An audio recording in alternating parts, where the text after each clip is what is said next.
చేసుకోపో, మీ అయ్యా చూసినోడే చేసుకొని వానితోటే మంచిగా ఉండు. హలో హలో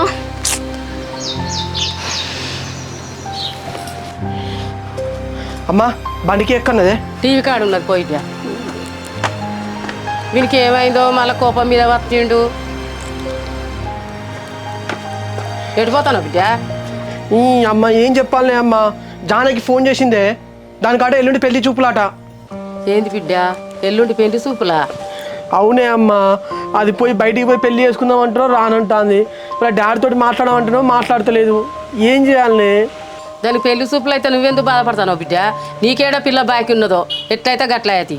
అట్లా కాదమ్మా, మంచిగా ఏదైనా బిజినెస్ పెట్టుకొని కొంచెం డబ్బులు సంపాదించినాక నిమ్మలంగా పోయి వాళ్ళ అయ్యతోటి మాట్లాడి ఇద్దరం పెళ్లి చేసుకుందామని చెప్పేసి అట్లా అనుకున్నానే నేను. నిన్న అనుకున్నామో లేదో మీ ముగ్గురం కలిసి ఇగో ఎల్లుండి